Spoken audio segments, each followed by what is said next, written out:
The Troy Trojans are proving it's a 60-minute ball game. It's Locked On Sunbelt.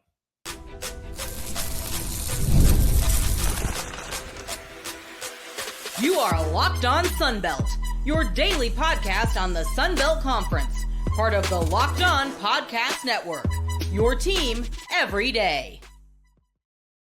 Welcome back to another edition of Locked On Sunbelt, your teams every day. I'm your host, Dave Schultz, back in the home studio. All of a sudden, we know that stuff's not back up on the wall yet. Give me a couple more days. Get another off day on Friday. And special thanks to the University of Louisville for allowing me to use the library for a couple of days. And thanks to the internet technician who came out. It was a little bit more than just flipping a switch. So we are all good at home. All right, let's talk some 2025 Troy Trojans football, as they've had a very exciting season. Started off opening night against Nichols, 28 fourth quarter points. Down 17-0 to Buffalo, 21 fourth quarter points. And an overtime victory, rallying against Texas State, down 28-7 in the first. All right, so we talk about all that. He certainly wishes they would get off to a little bit better of a start. Where did Tucker Kilcrease come from? How did that happen? Again, it happened again. Goose Crowder gets hurt, and they're doing a little bit better in the backup quarterback situation. We talk about game planning, about, do you always have to go with just your strengths against their weaknesses, or can you tweak it to what their weaknesses may be and see how that works with your strengths? And of course, they are heading to play in Monroe. They're going to take on the Warhawks. Warhawks coming off a tough loss against Coastal Carolina.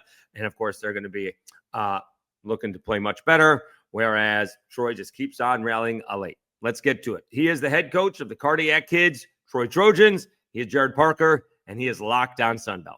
Welcome back to another edition of Locked On Sunbelt, your teams every day. Always thrilled when we have the head coach of the Troy Trojans on, Gerad Parker. Trojans 4-2, 2-0 in the Sunbelt. And I don't think they have one thrilling fourth quarter comeback, not a second thrilling fourth quarter. They have like four thrilling fourth quarters. Coach, all these kids are getting NIL deals. Has Tums or Rolade called for you yet, or have you called them? I haven't called them yet, but I'm expecting a call soon. Adam's got to get something done for us. Yeah, you would think so, or maybe just the TV show 60 Minutes, because you guys play all 60 minutes and in some cases more. Yep, we are certainly developing that as our resume and personality.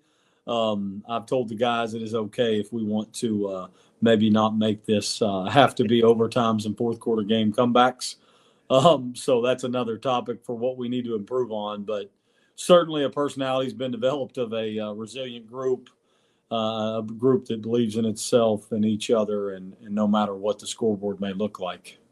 Well, the scoreboard didn't look good against Nichols, and then you guys exploded for 28 points out of nowhere. I mean, was there something that you changed? Was there a play that happened? Was something more comfortable? What flipped the switch? Because obviously something flipped. Yeah, I think, you would love to say, I told my team, our team, my mom asked, hey, did you do something different in the Buffalo game in the fourth quarter? And I'm like, Mom, there's no words that can fix those kind of problems in the fourth quarter when you're down that way, whether you pick the game right now. I think that there's just certain things that have to happen. Some of it's momentum plays, some of it's a belief and seeing it finally go in the end zone and different things that happen. And then, of course, I've showed the group there's certain things, David, that have been – it's as thin as an eggshell, and we've talked about it. And I think you got to show both sides of it, the things that have went our way and the things that plays we made, but also what if we don't make that play? What does this look like? Because I think you need to see both sides. I learned a long time ago that football comes down to 2 or 3 plays a game. Baseball may be the game of inches, but football, you change 2 or 3 plays in almost every football game, and you'll have a different outcome. Oh, amen. I mean, you look at the game this past weekend, that ball's 4 inches from hitting on the inside of the post and going in, and we lose at the end of the game. Ball hits on the outside of the post, we go to overtime and different result. I think you got to be able to live in both worlds to realize it. Keep some humility before you start thinking, hey, I'm good at something or I've arrived as a player or coach. You better realize what's real about how hard it is to win and how small of a window it is really in those 3 or 4 plays you're saying. Yes, it's nice to hear a coach say, maybe we caught a break or two, because you usually don't hear that from coaches. We're talking with Gerad Parker, head coach of the Troy Trojans. Did you have a sense this year that here we go again? Goose is ready to go. Here he comes. And then I guess a broken collarbone. We hear that from him. I'm not sure if that's the official injury, but it seemed like that's what he had. And then all of a sudden, Tucker Kilcrease, you're in the same position we were last year. And we know Martin, who came in and eventually played well. It took Tucker about a game and a half, and all of a sudden he's throwing 5 touchdown passes. Yeah, I think that was the challenge to myself and certainly to our staff is okay, we've been here before, so there's 2 things going to happen. We're either going to completely repeat what happened last year for far too long and not play good football for a while, or we're going to find answers faster, be more efficient, and find ways to play winning football faster and show that we are better. And that is simply all we focused on, and to this point, we've done that. So was it so how did we approach Tucker? What did you maybe not put enough on Martin's plate last year? Was it too much? How did we ease him into it? Because obviously he's taken to the offense very well, thank you.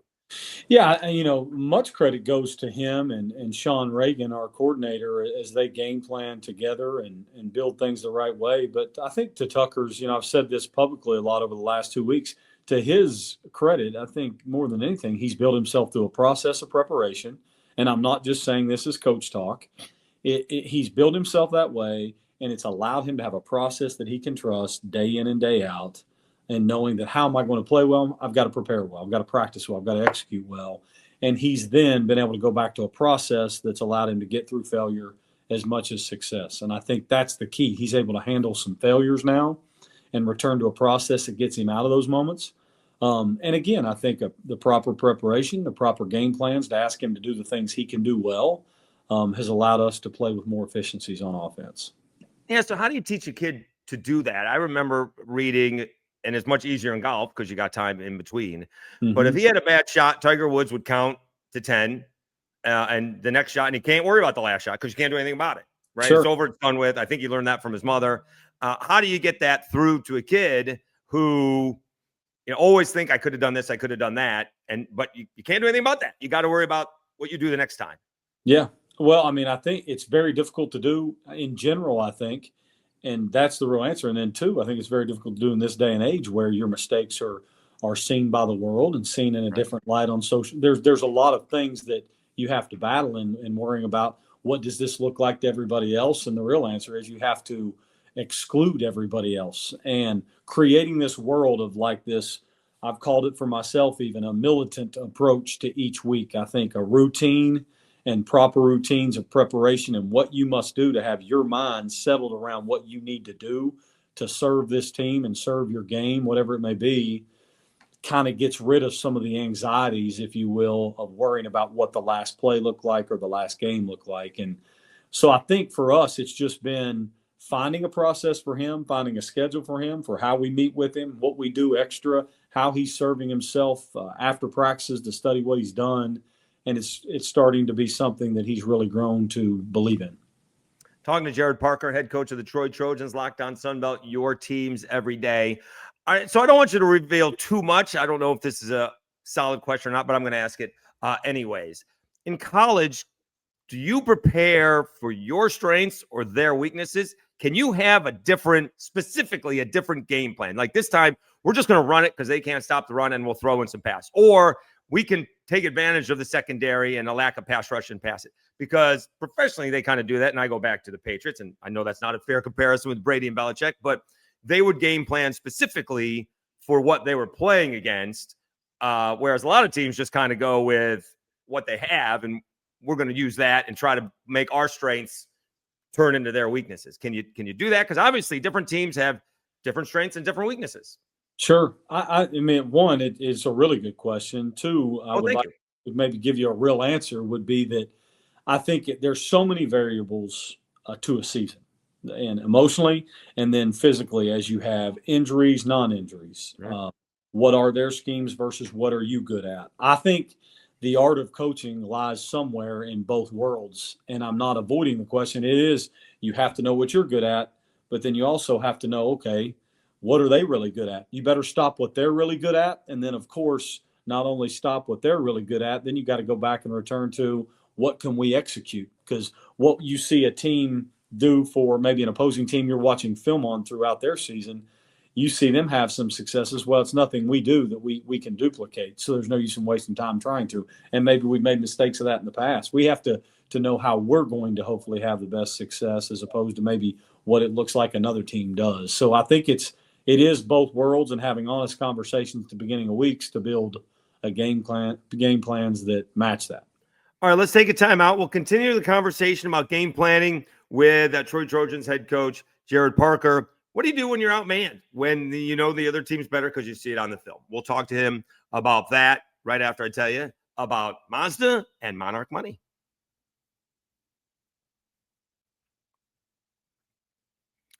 Mazda crafts cars for those who do more than simply move. From footwork to breathwork, athletes sweat all the details. Mazda brings the same intention to how we craft every model. You can feel the Japanese craftsmanship in every detail, from the metallic accents to the available Napa leather upholstery.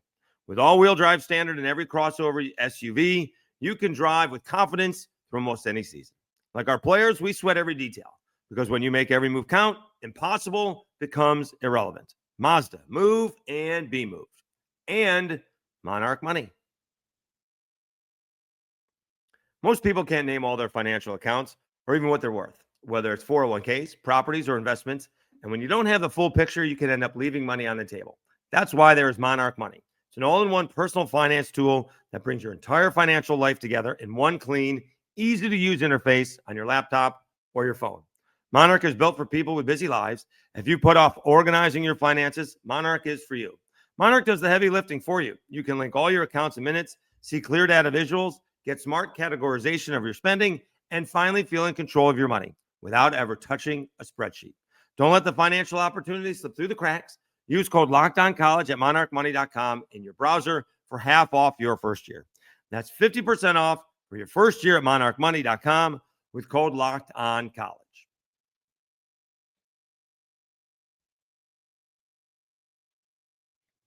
All right, Dave Schultz, Locked On Sunbelt, your teams every day. Let's continue our conversation with the head coach of the Troy Trojans, Gerad Parker. How do you game plan for a team that you may be tough to beat, right? You're going to be a huge underdog. You can see they're better than you. And how do you go about getting your team to believe they can actually win the football game? He's the head coach of the Troy Trojans. He's Gerad Parker, and he's Locked On Sunbelt. So when you go up against an opponent like Clemson, and you did play the first 30 minutes, and then they made some adjustments, I guess. Although there would have been a nice field goal, there was a little penalty at the end of the first half. Yeah, that's a learning moment right there. So again, another tough question. What happens when you are outmanned? How do you approach a game where, all right, we have to have everything go right, and they have to play poorly for us to win because flat out they got more talent than we do? And I'm not speaking about Clemson. I'm just talking in general, because I'm sure you've coached some games like this could get ugly, but if we do this, and this, we'll compete. Maybe we catch a couple breaks, a couple of turnovers, and maybe we'll be in the game. But if they play their best game and we play our best game, they're going to take us apart. How do you approach a game like that where you're a big underdog and you just know you're outmanned because you're seeing the film and you're like, we're going to have trouble covering XYZ receivers? Yep. Here's what I'll say, and this is better for me in year two. Number one, I've learned very quickly as the head coach. Number one, you still have to have belief. Somehow, some way, you have to tell your players and believe it yourself. This is how we will have to play to have a chance of winning this game, and this is why. So honesty and being very open to your football team so they know you're telling them the truth always was key for us against a Clemson. And then saying, okay, this is their strengths. This is where we are outmatched. They're very, very good in these areas. Here's how we have to stay away from these areas. Shorten the game. Play slow. Keep your defense off the field. Usually helps you in how you can do that. How do you put the ball in places on offense that give you the best chance of gaining yards instead of just saying we're going to run the football or we're going to hand the ball off just because it's a run play, to your point. On defense, how do we do certain things to keep it less of a problem of getting the ball if it's in space or getting beat up when you go to Iowa last year? So I think it's an honest conversation about here's the things that where our problems lie. Here's how we've got to address them and or stay away from them, and then sell belief, and how we can execute these, and you will be in the game in the fourth quarter. That's my opinion on it.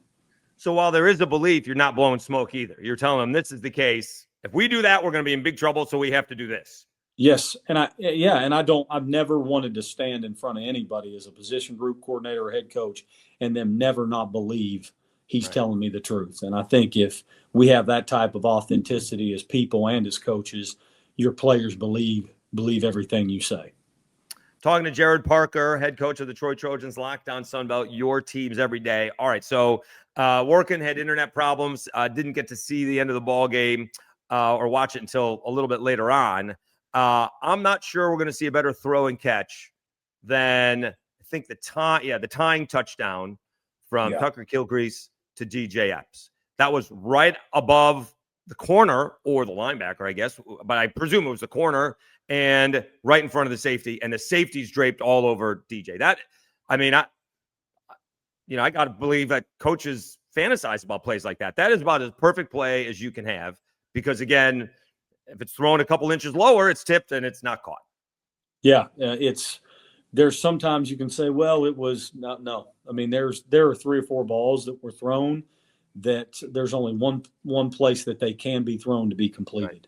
The 2-point conversion was pretty good too, obviously. Correct. The pitch location of those passes being they have to be above the helmet. They have to be high catches so they're not tipped. The location of them, the location of the receiver, and pass catchers and being on time as well. But there were some balls thrown in critical moments that were perfectly located and plays were made. And certainly you tip your hat when you watch those and say that's the only way they get done. Talking to Gerad Parker, Locked On Sunbelt, your teams every day, head coach of the Troy Trojans. Always thankful for him to join us. All right, who has improved? Who has surprised you so far this year? Usually you got to ask that a lot in camp, but we're more than halfway through the season. Who has impressed you outside of, obviously, Tucker, who has impressed everybody?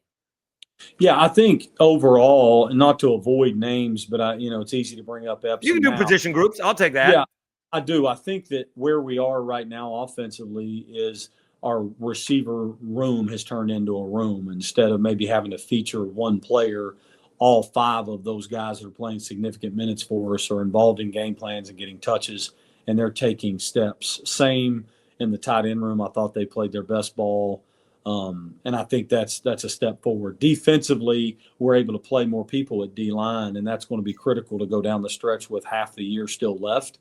There's things to get solved, but I do like that our depth is there to where we can get some things solved and play fast. And I think you do have to mention the linebacker play of Jordan Stringer and Luke Hodge, who's made some key plays in this first 6 games that have been pivotal for us. But I like where we are.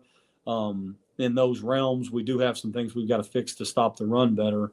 And then I think maybe the biggest growth we've made statistically and results driven, which is a slippery slope to discuss. But I will say our kicking game, our specialist with Evan Crenshaw, and what we've done with our kickers in our kicking game have made significant impacts on games this season. So that's just not place kicking, obviously. That's punting punt locations. What we did in our kicking game last week to steal a possession and just all of it. We're covering well and playing better in our kicking game. All right, let's take one more time out. We'll come back, wrap up our conversation with Gerad Parker, head coach of the Troy Trojans. We'll talk Troy at ULM, and we'll ask him if he made the same mistake I did earlier this week. We'll do that right after I tell you about Prize Picks.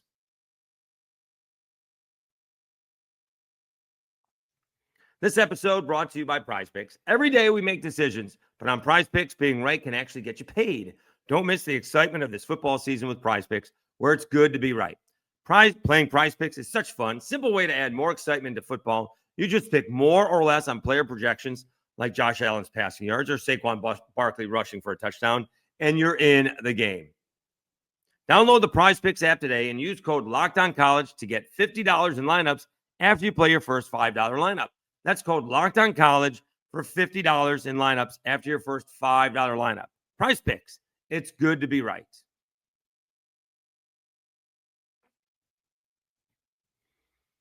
All right, Dave Schultz, Locked On Sunbelt, your teams every day. Let's wrap up our conversation with the head coach of the Troy Trojans, Gerad Parker. We do talk about Troy going off to Monroe to take on the ULM Warhawks. Warhawks beat Troy last year in Alabama. And I asked him if he made the same mistake I did earlier this week. He's Gerad Parker. He's Locked On Sunbelt. All right, we're continuing with Gerad Parker, head coach of the Troy Trojans, Locked On Sunbelt, your teams every day. Now, we'll get off the subject for a second. I messed up, all right? I should have, and I didn't, and I'm going to miss him this week. Did you pick up Kamani Vidal in your fantasy football leagues? Because I should have last week. I knew I should have last week, and for some reason I didn't. Now I'm not going to get him because everyone's going to take him. Yep, I would say he's going to get taken. Happy for him. And not because he's a former Troy Trojan. I'm happy for him personally because of the human being that I know him to be and learned about him as a teammate and how he works. And certainly good for the program as well to see the success of a former Troy football player. But I don't have any time in that realm to get to fantasies and much manage anything like that. But I keep up with the success of this program. It's great to see. Well, it's a good lesson. Work while you wait, and your opportunity may not come immediately. And he was there all year, played a little bit last year, but mostly practice squad, I think. And then all of a sudden, not one but two running backs get hurt. Yeah, I think it's an easy story to tell for our football team. It happened to our offensive line, so it's a next man up mentality. The world is not going to wait for us to figure it out or feel sorry for us when you lose people in a year. This is a tough game played by tough men, and the byproduct of that is, unfortunately, there are, season-ending injuries. There are injuries within the year of people that have to be out for a little bit of time that you have to be able to adjust to. And the more depth you have, more preparation you have from great young men that are ready when their number is called, puts you in a great situation. And what a great lesson for Kamani. All right. So as thrilling as these finishes have been, and you touched on it to begin with, it'd be nice to start off fast. So outside of all of your players having a deal with the concession stands at the stadiums to keep them going, how do you have you thought of ways of changing things up to get off to a better start? Is there anything you can do? I've certainly, you challenge, one of our core values is to compete, which stands for challenge everything with respect. And so we've got to find a way to challenge everything we're doing with respect to our program and address different ways and different things to think about and or act on to help us play a four-quarter game, start better, finish better, play during better, because it's not just the start, it's all of it. But if we start better but continue to play great offense, defense, special teams in the middle eight and in the fourth quarter / overtime for us, it just makes things, continue to grow towards I keep on preaching like, yes, do we want to win easier? I guess you would say yes to that. My point is, if we can play better earlier, that is a step towards us playing the best version of ourselves, and that we haven't reached yet. We're not playing at our best yet. I would love to see our best. Well, you played pretty well against South Alabama. I mean, that was a full. I mean, for both games, that was a great football game. Absolutely. That went back and forth. I mean, you guys got off to a good start there. You didn't need some. Well, I mean, late heroics, just the way the game was going. Yeah. But you didn't need 28 fourth quarter points. Yeah, good point. And you can also we started well in Clemson, and then of course we didn't start very well at the start of the third quarter. So there's been moments of all. We just need to try to tie it all together even more and play closer to a full game like we did against South. To your point. Yeah, we've seen a couple of games in the Sun Belt where a team could have had a 10-point lead at half and it disappeared very quickly. You're not the only case. Yep. It disappeared. I guess against the Cajuns this last weekend. Against JMU, could have been a 10-point game, and then one play later, it was tied. So That's a tough spot. All right, a few more questions for Gerad Parker, head coach of the Troy Trojans. Tough spot coming up. I'm not sure what to make out of ULM. They seem much improved, and then winning on the road is hard, Coach. Doesn't matter who you're playing. I've accepted it, whether it's professional, college, or high school. Winning on the road is really hard, and they found out the hard way. They went and lost to a Coastal team, which we're not sure about either. They've lost really ugly, and yet they have 2 blowout wins. So who knows about them? And so how do you approach this game against ULM, who, at least going into last weekend, they're really good at stopping the run. They didn't do so well against Coastal. Sure. I think, it's a wild ride in the Sun Belt, as you know very well. Yeah. And I think, it is hard to win on the road. And I think the reminder to me is our process, of course, and I'll preach that till the bitter end. And then, two, it's a very quick reminder. They came on the road to our place and beat us up last year. Beat us on our home field and had no problems coming to play at the Vet and doing so. And so that was done. And the fact of the matter is we've got to be able to do that if we want to get where we want to go at their place. But they got the job done. They're a tough, resilient group, well coached in all three phases. They play a tough brand of football. There's a lot of respect for them and what Coach Vincent has done to the program. There is no overlooking, no going over there on the road and thinking we've arrived. There is none of that. I won't speak of that after the game either, no matter the result. I don't even know yet, but I know this. Our team is in no shape or form thinking, okay, we've arrived. Well, yeah, you don't need any motivation for the team knowing that they beat you at home last year. You just put the scoreboard, you just put the box score up, and that'll take care of that. You don't even have to say anything, you would think. Yeah, but they know. Oh, so we reviewed last year's tape is what it seems like. Yeah, we've opened up wounds of all of our losses in the Sun Belt. Everybody's fully aware since January where all this is. How much do you pay attention to the other games in the Sun Belt? Because, we didn't have one upset. I was thinking about one upset. By the way, I picked the Troy Trojans last week to upset Texas State. I'm just saying I need you to know good. That. All right. I picked that. Coastal, I said, was the best chance for an upset because they were a home dog and it was only 2.5 points, although I don't think I picked it. And I said ODU was in a trap game.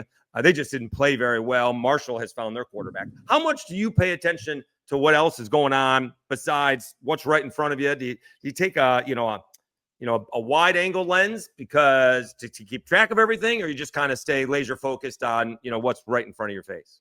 I take a laser focused approach to our weeks. I think that's the only way to stay in our element of what we have to be for this program, especially what I have to do to hopefully lead this program the right way. So my approach is laser focus. On Saturday afternoons, evenings, whenever we're done, I always go check just to check on our conference and see where it is and see what happened. Again, from a bird's eye view, if you will, just to see where it went. But other than that, wake up Sunday morning and begin a laser focus on our next opponent. Out of curiosity, what is the most, I don't know, say process? What is Gerad Parker's night like Saturday after a football game? I presume last week it was just traveling, but say it's a home game at 6 p.m. Game's done by 9:30. You're done by 10:30, right? Press and whatever. What does Gerad Parker do then? Is he watching film? Is he going home? Is he grabbing a slice of pizza? What's spending time with the family? Yeah, my process is get home as quick as we can after we hopefully celebrate a little bit here at the building and put it away and get home. We usually have company. We've been blessed with our family and friends, and the people that show up for us at home games especially are wonderful. So I get home and get a chance to sit down with whether it be my brother, sister after the South game and my mom and dad and everybody and hang out a little bit and stay up and light a fire and talk about the glory days and be thankful for the result. And then as soon as you wake up Sunday morning, it's coffee and a quick breakfast and back to work. Who's most likely to give advice? All of them. But I will say this: my mom and dad are the loudest too. They are the loudest. In great support and in great critique. They want answers and they want to know the whys. And it's been that way since we were all young, so nothing has changed. I mean, the other team's trying too. That's the first answer. Yeah, that's it. That's exactly right. They're well coached too. They're the first answer. All right. He is Gerad Parker, Locked On Sunbelt. Really appreciate it, Coach. You didn't blow me off. Did you come to the Derby and blow me off because you're from these parts? I would never do that. It ended up being we had a scheduling conflict and a lot of sadness in our house to not be able to get up there. So I promise you this year it's a must for us. So I hope we'll see you up there.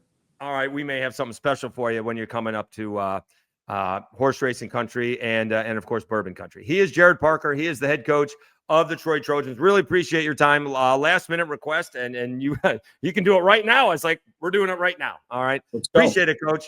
Best of luck against ULM and the rest of the season. Hopefully all your guys stay healthy. All right. Congratulations on a pretty good start. We appreciate it. Thanks for all you're doing.